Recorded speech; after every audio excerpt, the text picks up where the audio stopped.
one of the things I'm seeing is that it's going to be typically from this converting interest-based use cases to really ROI-based use cases. You will have to get other partners of business very early in the game. You will have to get the regulatory or the compliance officers right in the design of the product. Because what is going to happen sometimes, because most of the highly regulated industries are still looking at human in the loop. And typically, if the AI generates throughputs, wherein the human in loop becomes the bottleneck, then you really don't achieve too much. And we saw some of these examples really, they reach all the way up to going live, and then people will pull back because they have not really explored the other risks, which especially since we deal in a lot of in financial services, it's an area where you can't do too many mistakes. So I think getting the mid office, which is typically you can get your infrastructure in place, you can get your experience layers in transformation, but if you're not really looked at compliances, governance, the auditability, explainability of that right in the beginning, I think the project don't succeed. I think beyond that interest. But having said that, to what Jeet said, AI itself can solve the problem we are, because AI can help you solve some of those hard problems so we need to, that's the milieu we live in. I think it is possible in the longer run to be more innovative, to be more regulatory compliant and resilient. I don't think they're at odds, but you have to do it thoughtfully.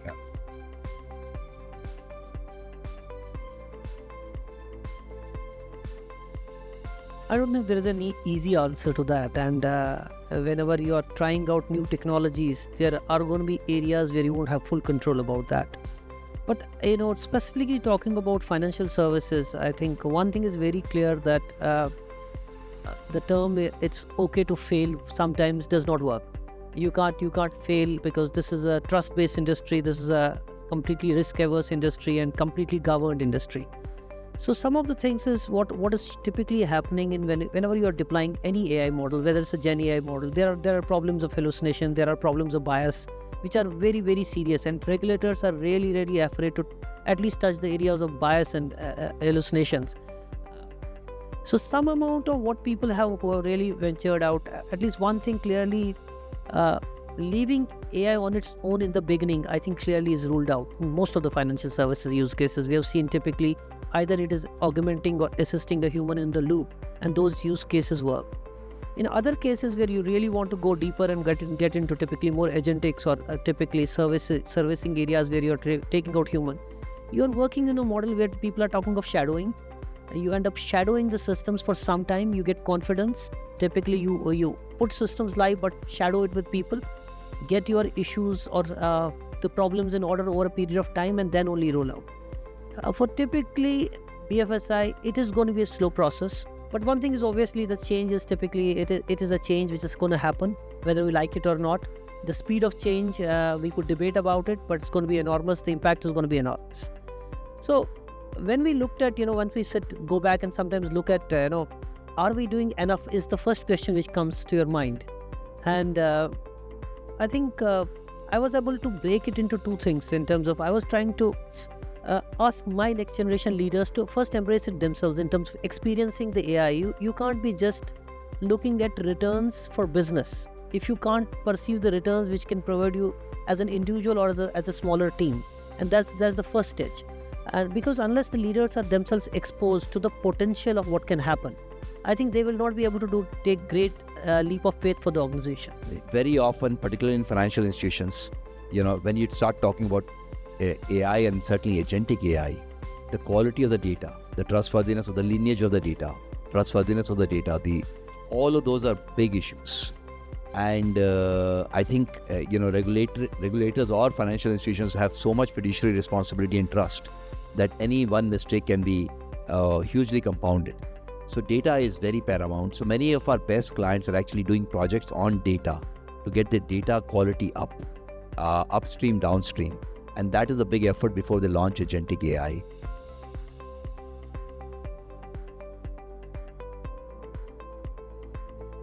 Anybody who does not assume that this is substantially transformative, and he has to prepare the whole organization for it. So the people who will do jobs in pockets and silos to find early wins or to build incremental capabilities, may end up losing up because this is much more transformative. You can't wait for other guys to prove up a concept and then will fight because you lose the market share clearly. The other thing I've seen that some of these people, you cannot take a project view of AI. AI is not a project. AI is much larger than it. Typically, it's a fundamental capability by which the organization is going to be transformed. So you got to look at all areas. You can't look at it in silos. So I would say that not looking at the AI in a silo or trying to prove a proof of...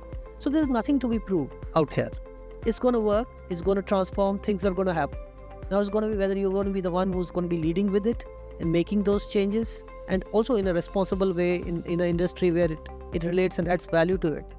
So I would say that people who may just wait for others to succeed may be slightly regretting, and the guys who may lead from the front may fail once a while, but I think they will be the ones who will be winners in the long run. First and foremost is a belief pattern to cross in the mind to say, this can help me get better at my job. This is not going to make me worse. And this is truly, and I can learn it. I think that those are all very big shifts too. And if you can lead from the top, if the CEOs can lead from the top by themselves committing time, at least our AI survey shows some of the best CEOs today are spending 6 hours a week. 6 hours a week is a lot for a CEO. Sometimes you're up to 8 hours a week learning AI. Not about espousing, it's one thing about showing up for a meeting and talking about AI and, but genuinely learning AI.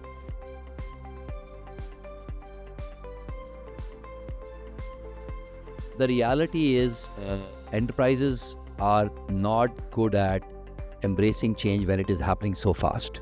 They're good at embracing change when it happens, then it stabilizes, then another change happens. So the best thing in light of this, what we, at least at BCG, are trying to do is every few months, we end up talking to 2,000 enterprises across the world. And we try to make them representative.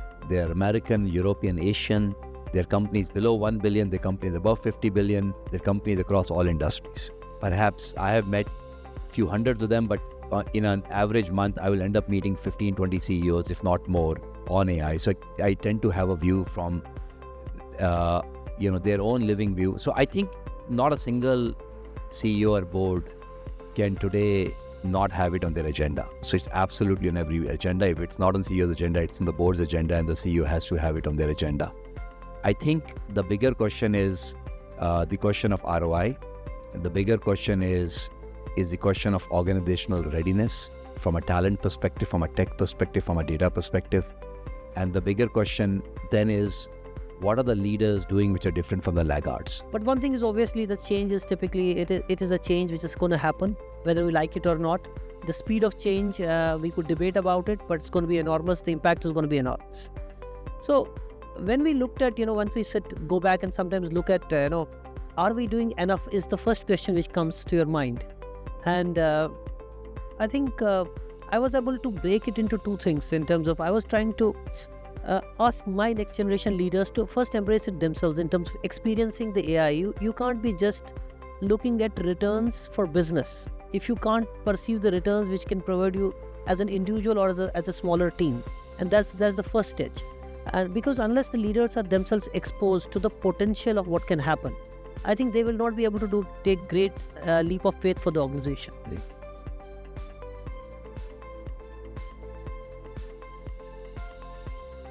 So unlearning, relearning is very important. I think I am a student of active adoption. So I'll tell you what we do. For example, I often reach out to people much younger. So I have a couple of young people who are coaching me. Somebody helps me with writing agents because I don't know how to write agent. You could do that. Somebody else is chain of thought reasoning or etc. So you can have reverse mentoring can be an approach. You could assume that when as a consumer you work on ChatGPT for even trivial things like diagnosing your own issues, the kind of conversation and depth you can have with the ChatGPT agent vis-a-vis what you can have available with the doctor is entirely of a different level. So just because there are areas which clearly can provide huge value right in the beginning, and then there are slightly more complex areas which could have transformative impact but will take more time to stabilize. So you'll have to go a bit slow